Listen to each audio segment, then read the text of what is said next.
حج کے عنوان سے کچھ باتیں چل رہی تھیں۔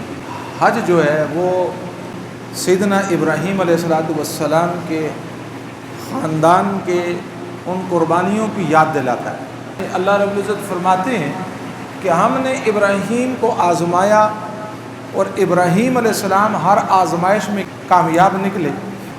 آپ کو آتش نمرود کے اندر ڈالا گیا، اور جس وقت اللہ رب العزت نے آگ کو یہ حکم دیا قلنا یا نار کونی بردن و سلاما علی ابراہیم، کہ اے آگ تو سیدنا ابراہیم علیہ السلام پر کیا ہو جا، ٹھنڈی ہو جا۔ اب یہاں اللہ نے دو لفظ استعمال کیے، ایک برد اور دوسرا سلام۔ دو لفظ، برد کا معنی ہوتا ہے ٹھنڈا، اور دوسرا ساتھ ہی اللہ ایک لفظ لے کر آئے سلامن۔ یہ کیوں لے کر آئے کہ اگر سلامن نہ کہتے، صرف اتنا کہتے کہ ابراہیم پر آگ، اے آگ تو ٹھنڈی ہو جا، تو بسا اوقات بہت زیادہ ٹھنڈ بھی انسان کو کیا کرتی ہے، تکلیف پہنچاتی ہے۔ لیکن آگے اللہ نے لفظ سلام کہا، اتنی ٹھنڈی ہو جا کہ میرا ابراہیم کے لیے باعث راحت بن جائے، باعث اطمینان بن جائے۔ اور پھر جس وقت نمرود کو پتہ چلا کہ ابراہیم علیہ السلام تو آگ سے بچ گئے، اس نے حکم دیا کہ سیدنا ابراہیم علیہ السلام پر پتھروں کی بارش کرو۔ کہتے ہیں جس وقت پتھروں کی بارش کی تو اللہ نے پتھروں کو ہوا میں معلق کر دیا، پتھروں کو ہوا میں روک دیا۔ لیکن عقل کا اندھا پھر بھی بات کو سمجھا نہیں کہ میں ٹکر کس کے ساتھ لے رہا ہوں، میں کس کے مقابلے میں جا رہا ہوں۔ اور پھر آخر میں کہنے لگا کہ تیرے رب، اے ابراہیم تیرے رب کا لشکر کتنا ہے۔ سیدنا ابراہیم علیہ السلام کو اللہ رب العزت نے فرمایا کہ اے ابراہیم آپ انہیں کہہ دیجئے کہ میرے رب کے لشکر کو کوئی نہیں جانتا۔ پھر 60,000 فوجی زیرہ بند اور اسلحے سے لیس لے کر میدان میں نکلا، اور سیدنا ابراہیم علیہ السلام کو کہنے لگا اپنے اللہ کو کہیں کہ اس فوج کے مقابلے میں اپنی فوج بھیج دے۔ اللہ رب العزت نے فرمایا فوج میں بھیجوں گا، وہ زیرہ بند بھی نہیں ہوگی، اور اس کے غرور کو خاک میں ملانے کے لیے روایت کے اندر آتا ہے اللہ نے صرف مچھر بھیجے۔ کیا بھیجے؟ صرف مچھر بھیجے، اور وہ آئے اور انہوں نے ساری فوج کو بالکل نیست و نابود کر دیا۔ کہتے ہیں ایک لنگڑا مچھر تھا، لنگڑا مچھر، اس کو اللہ نے کہا کہ تو ایسے کرنا، اس نمرود کے ناک کے ذریعے سے دماغ میں چلا جا، مغز بھی شاہی ہے اور تیرا اکرام بھی صحیح ہوگا۔ اب وہ جب دماغ میں گیا نا، اور پھر دماغ کو جب وہ حرکت کرتا اور اس کو تکلیف ہوتی، کہتے ہیں پہلے لوگوں کو کہتا تھا جو دربار میں آتا اس کو کہتا مجھے سجدہ کرو، جو سجدہ نہیں کرتا تو اسے سولی پہ لٹکا دیتا تھا۔ پھر وہ حال ہوا، اس نے اعلان کروایا جو دربار میں آئے گا پہلے میرے سر پہ جوتا مارے گا پھر مجھ سے بات کرے گا۔ اب جو آتا پہلے سر پہ جوتا مارتا، جوتا پڑتا تو اسے آرام آتا، جوتا نہیں پڑتا تو اسے آرام نہیں آتا۔ ایک موقع پر حضرت ابراہیم علیہ السلام کو اس نے 40 دن آگ میں رکھا، اللہ نے اس کے دماغ میں اس مچھر کو بھی 40 دن رکھا، اور 40ویں دن اتنی سخت تکلیف ہوئی اور کہا کہ مجھے جوتے مارو، اور جوتے مارتے ہی مارتے یہ دنیا سے مردود چلا گیا۔ قرآن کا پہلا دعویٰ توحید کا ہے، پھر قرآن رسالت کو بیان کرتا ہے، پھر قرآن ماننے والوں کے حالات کو بیان کرتا ہے، نہ ماننے والوں کے حالات کو بیان کرتا ہے، پھر قرآن معاد کو، آخرت کو بیان کرتا ہے، اور مرنے کے بعد دوبارہ زندہ ہونے کو بیان کرتا ہے۔ یہ قرآن ہے۔ اور میرے محترم دوستو، جب انسان قرآن پڑھتا ہے اور قرآن کے ساتھ جڑتا ہے، آج ہمارا تعلق تو قصے اور کہانیوں کے ساتھ ہو گیا، ہمارا یقین قصے اور کہانیوں کے اوپر آ گیا۔ اور پھر دیکھیے میرے محترم دوستو اور بزرگوں، سیدنا ابراہیم علیہ السلام کی ایک بیوی حضرت سارہ، دوسری بیوی حضرت ہاجرہ، آپ یہاں سے نکلے، ملک شام میں آئے، ملک شام سے آپ مصر گئے، مصر کے بادشاہ نے اپنی بیٹی کا نکاح حضرت ہاجرہ کا حضرت ابراہیم علیہ السلام کے ساتھ کیا۔ آپ مصر سے واپس شام میں آئے، پہلی بیوی حضرت سارہ کو شام میں آباد کیا، ادھر حضرت ہاجرہ، اور حضرت ہاجرہ کے بطن سے اللہ پاک نے آپ کو حضرت اسماعیل دیے۔ اللہ کا حکم ہوتا ہے اس بیوی کو بھی لیں اور اس بچے کو بھی لیں، کہاں شام، کہاں مصر، کہاں فلسطین، اور پھر آپ یہاں سے نکلیں اور جا کر مکہ۔ مکہ اس وقت کوئی آبادی نہیں ہے، میرے محترم دوستوں کوئی زندگی کے اثرات نہیں ہیں. آپ بیوی اور بچے کو لیں, جا کر اس غیر ذی زرع اس ویرانے میں جا کر چھوڑ دیں. آپ نے بیوی کو لیا, ننھے اسماعیل کو لیا, بالکل معصوم, بالکل میرے محترم دوستوں ننھا بچہ, جا کر وہاں پر آپ نے بیوی کو اتارا, بچے کو اتارا. ذرا دیکھو تو صحیح, آتش نمرود میں کودنا پڑا تو کود گئے, اور یہاں بیوی بچوں کو اللہ نے کہا چھوڑ دو, یہاں چھوڑ دیا, اور یوں دامن پھیلا کر کہا اللہ تیرا حکم ہے, دیکھ میں نے تجھے راضی کرنے کے لیے یہ قدم بھی اٹھا لیا. اب یہ کیوں کیا؟ ذرا سوچیں, مجھ سمیت ہر ایک آدمی اپنے گریمان میں جا کر سوچے کہ کہاں سے چلے, بیوی کو چھوڑا اور بچے کو چھوڑا, کوئی زندگی کے اثرات نہیں, وحشت ہی وحشت ہے, جنگل ہی جنگل ہے, ویرانہ ہی ویرانہ ہے. صرف کس لیے اس حکم کو پورا کیا جا رہا ہے کہ عرش والا راضی ہو جائے؟ کس کے لیے کیا جا رہا ہے؟ عرش والے کے لیے کیا جا رہا ہے. آج ہم حضور کے امتی, ہم سے گناہ نہیں چھوڑا جا رہا. بھائی ناراض ہے, بہن ناراض ہے, ایک دوسرے کے ساتھ دشمن بنے ہوئے. اتنا نہیں ہوتا کہ میرے نبی پاک صلی اللہ علیہ وسلم کا فرمان ہے آپس میں صلہ رحمی کرو, صلہ رحمی کے وجہ سے میں تمہیں رزق دوں گا. اتنا نہیں ہوتا جھک کر چلے جائے, بھائی تو مجھے معاف کر دے, میں تیرے پاس آیا ہوں. ہم سے اتنا نہیں ہوتا.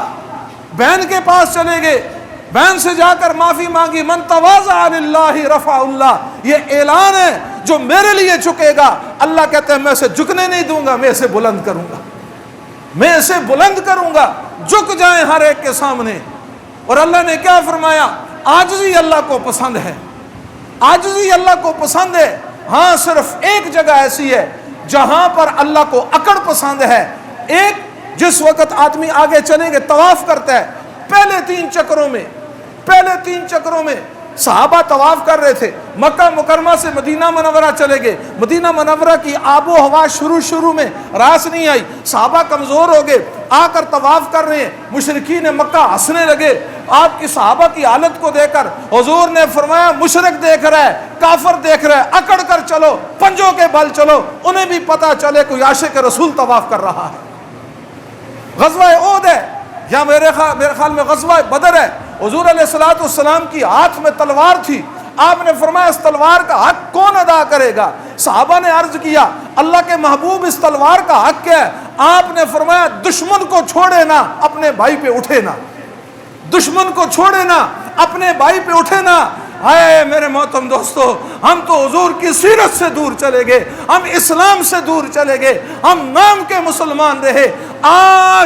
آج کے اس دور میں اپنے ملک خداداد پہ دیکھے, اگر اسلحہ اٹھتا ہے تو اپنے بھائی پہ اٹھتا ہے, کافر کے مقابلے میں تو کوئی غیرت نہیں آتی. کہاں گیا مسلمان, کہاں گئی غیرت؟ حضرت ابو دجانہ کہتے ہیں اللہ کے محبوب حضرت ابو دجانہ کی سیرت پڑھنے کے قابل ہے. آپ ایسے میدان جہاد کے شاہ سوار تھے, آپ نے تلوار ہاتھ میں لی. حضرت ابو دجانہ کے تلوار میں ہاتھ آنی تھی, آپ کی چال بدل گئی, آپ کی چال ایسے آپ چل رہے. حضور علیہ الصلوۃ والسلام نے فرمایا اللہ کو یہ چال پسند نہیں ہے, لیکن جب یہ دشمن کے مقابلے میں ہو, محمد بھی محبت کی نگاہ سے دیکھ رہے, عرش والا بھی محبت کی نگاہ سے دیکھ رہا ہے. جہاں اکڑ دکھانی ہے وہاں دکھاتے نہیں ہیں, اور جہاں کمزور ہے ضعیف ہیں وہاں میرے محترم دوستوں جہاں تک چلتا ہے پھر چلاتے ہیں کام کو. یہ سیرت ہے, اس سیرت کو اپنائیں. اور پھر آگے دیکھیے, صبح کو ذات راہ ہے کوئی نہیں ہے, اور والدہ کی چھاتیوں میں دودھ ختم ہو گیا. حضرت اسماعیل رونے لگے, بھوک سے پیاس سے بلبلانے لگے. آپ نے, اماں نے, پرانے لوگوں نے شاید وہ کنواں دیکھا ہو جہاں پر زمزم کا کنواں تھا, وہاں پر حضرت اسماعیل کو ماں نے یوں رکھا, حضرت اسماعیل کو رکھا. اب یہ کون ہے؟ یہ حضرت ہاجرہ, آپ کی شان کے, ایک نبی کی بیوی ہے, دوسری نبی کی ماں ہے. ایک نبی کی بیوی, دوسری نبی کی ماں, اور حضرت اسماعیل کی لڑی سے محمد رسول اللہ آئے. کیسی عظمتوں والی ہے, کیوں نہ ان کی اداؤں کو رب زندہ کرے.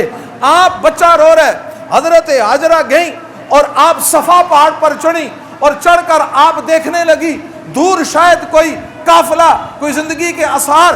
2 چیزیں ہوتی تھی, کسی جگہ سے دھواں اٹھتا ہوا نظر آئے, اس کا مطلب یہ تھا کہ یہاں آبادی ہے, یہاں کسی جگہ پر پرندے منڈلاتے ہوئے نظر آئیں، اس علامت ہوتی تھی یہاں پانی موجود ہے۔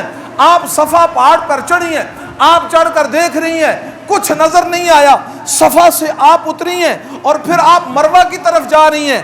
درمیان میں جہاں سبز لائٹ لگی ہوئی ہے، یہ نشیب میں، یہ نیچے ہے، یہ نیچے کی جگہ تھی۔ آپ جب پہاڑ سے نیچے آتی تھی، حضرت اسماعیل آپ کی آنکھوں سے اوجھل ہو جاتی تھی، یہاں حضرت ہاجرہ تڑپتی تھی اور کہیں میرے بیٹے کو کوئی درندہ اٹھا کر نہیں لے جائے، یہاں سے حضرت ہاجرہ جلدی بھاگتی تھی کہ جلدی اوپر جاؤں اور جا کر زندگی کے اثرات کچھ دیکھوں، اور پیچھے اپنے بیٹے کی طرف بھی مڑ مڑ کر دیکھ رہی ہیں۔ پھر آپ مروہ پہ آئیں، پھر آپ مروہ سے اتری، پھر آپ صفا میں آئی، عرش والا دیکھ رہا ہے، نبی کی بیوی ہے، نبی کی ماں ہے، صفا مروہ کے درمیان دوڑ رہی ہے، اور کہتے ہیں جب 7 چکر مکمل ہو گئے اور آپ جب تھک گئیں، اور تھکنے کے بعد میرے محترم دوستو آپ جب واپس بیٹے کے پاس آئیں، اللہ اکبر کبیرہ، قربان جاؤں اللہ تیری عطا پر، کیا دیکھتی ہیں؟ ننھا اسماعیل ایڑی رگڑ رہا ہے، اور ننھے اسماعیل کی ایڑی سے رب نے زمزم کو جاری کر دیا ہے۔ یہ نکالنے والا کون ہے؟ یہ کون ہے؟ اور پھر آپ نے وہاں منڈیر بنائی، کچھ پتھروں کو اکٹھا کیا، پانی نہ رکا، پانی نکل رہا ہے۔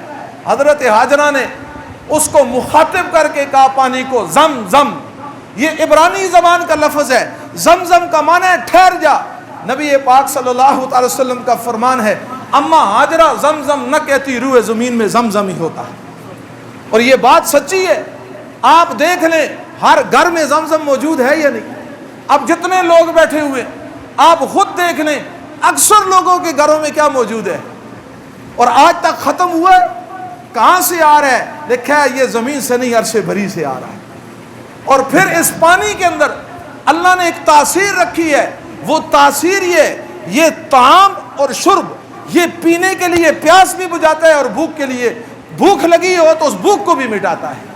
ایسی میرے محترم دوستو، اور عجیب بات علماء نے لکھی ہے، فرمایا ابراہیم علیہ السلام، ابراہیم علیہ السلام کو بیٹا اللہ نے دیا اسماعیل علیہ السلام، پھر یہ آگے لڑی چلتی ہے، چلتے چلتے اسی پشت اور اسی لڑی سے محمد رسول اللہ صلی اللہ تعالی وسلم دنیا میں آتے ہیں۔ فرمایا پیچھے جائیے، حضرت اسماعیل کی ایڑیوں سے زمزم جاری کر دیا، آگے جائیے آخر الزمان پیغمبر کے ہاتھوں سے حوض کوثر جاری کر دیا۔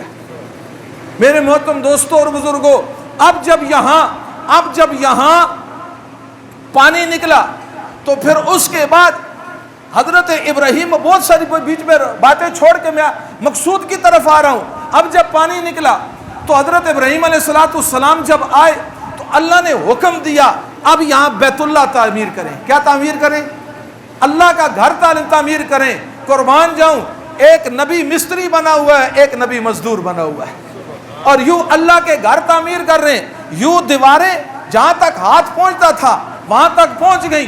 پہنچنے کے بعد عرش والے کی طرف دیکھا، ربا اس کے اوپر تو ہاتھ جاتا نہیں ہے، یہاں کوئی ایسی چیز ہے نہیں ہے کہ میں گو بناؤں، اس کے اوپر چڑھوں اور پھر تعمیر کروں۔ فرمایا یہ پتھر جو نظر آ رہا ہے، اے ابراہیم اس پتھر پہ چڑھنا آپ کا کام ہے، اسے اوپر بلندی کا دے کر جانا آپ کے رب کا کام ہے۔ ابراہیم علیہ السلام اس پتھر پر چڑھے، اللہ نے حضرت ابراہیم کے قدموں کے نشان اس پتھر پہ محفوظ کر لیے، اور وہ پتھر آج بھی بیت اللہ کے ساتھ مقام ابراہیم جس کو کہا جاتا ہے وہاں آج بھی موجود ہے۔ حضور علیہ السلام طواف کر رہے ہیں، حضرت عمر طواف کر رہے ہیں، حضرت عمر حضور کو کہتے ہیں اللہ کے محبوب میرا جی چاہتا ہے مقام ابراہیم پر 2 نفل ادا کروں۔ حضور نے فرمایا عمر تیرا جی جو چاہتا ہے میں اللہ کی مرضی کے بغیر کچھ نہیں کر سکتا۔ فوراً آیت اتری حضور علیہ السلام پر، اے اللہ کے محبوب عمر کی چاہت کو رب نے وحی کے ذریعے سے نازل کر کے کہا وَاتَّخِذُوا مِن مَّقَامِ إِبْرَاهِيمَ مُصَلًّى، کہہ دیجئے ابراہیم، کہہ دیجئے عمر نہیں، قیامت تک آنے والا مسلمان بھی یہاں نفل ادا کرے۔ اس کو عمر کہتے ہیں کہ جن کی چاہت پہ رب قرآن بنا کر نازل فرمائے۔ اور پھر میرے محترم دوستوں اور بزرگوں، جب بیت اللہ بن گیا کوئی آبادی نہیں ہے، کوئی آبادی۔ اب اگلی بات سننے کے قابل ہے، اللہ نے کہا ابراہیم سامنے پہاڑ پہ چڑھ جائیں اور لوگوں کو حج کا آواز دیں۔ کس کی آواز دیں؟ لوگوں کو حج کی آواز دیں۔ ابراہیم علیہ السلام نے کہا یا اللہ ہے تو کوئی نہیں، کس کو کہوں؟ وَأَذِّن، فرمایا آپ آواز دیجئے ناس لوگوں کو بالحج، حج کی. فرمایا یا اللہ آواز کس کے دوں؟ فرمایا ابراہیم آواز دینا تیرا کام ہے. روئے زمین میں جو انسان موجود ہیں، عالم ارواح میں موجود ہیں، ماؤں کے پیٹوں میں موجود ہیں، باپوں کی پشت پر موجود ہیں، ان تک پہنچانا تیرے رب کا کام ہے. یہ تبلیغ والے کیا کہتے ہیں؟ تبلیغ والے یہی کہتے ہیں نا، ہمارا کام کیا ہے؟ دعوت دینا، بات کرنا، اللہ کی طرف بلانا، دلوں میں اتارنا اور اس کے اثرات ڈالنا کس کے کام ہے؟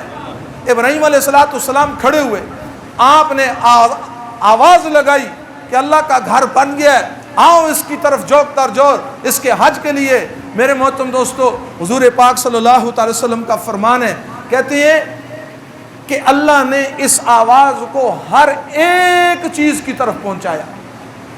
باپوں کی پشتوں میں جو تھا، یا ماؤں کے پیٹوں کے اندر تھا، یا دنیا کے اندر تھے، یا عالم ارواح میں تھے، ہر ایک تک اللہ نے ابراہیم علیہ السلام کی آواز کو پہنچایا.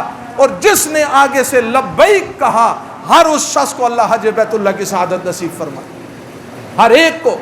اور پھر لکھا ہے جس نے جتنی دفعہ لبیک کہا اس کو اتنی دفعہ حج بیت اللہ کی سعادت نصیب ہوتی ہے. تو میرے محترم دوستو اور بزرگوں، دعا فرمائیں اللہ رب العزت ہم سب کو حج بیت اللہ کی سعادت بار بار نصیب فرمائیں. انشاءاللہ اللہ نے توفیق دی، اگلے جمعے اس کے فرائض، اس کے واجبات، اس کا طریقہ آسان اور مختصر انداز میں آپ کے سامنے اس کو بیان کیا جائے گا. اور آپ نے اس کو سننا بھی ہے، یاد بھی رکھنا ہے. پھر بعض اوقات ہمارے بہن بھائیوں میں سے کوئی حج پہ گیا ہوتا ہے، اور آپ خود دیکھیں حج پہ جانے کے بعد ہمارے لوگ سیکھ کے نہیں جاتے. اس لیے اگر کوئی اس طرح مسائل کو ذہن میں رکھیں، اگر کوئی پوچھے تو ہم اسے بتا بھی سکیں. اللہ پاک مجھے اور آپ کو عمل کی توفیق عطا فرمائے.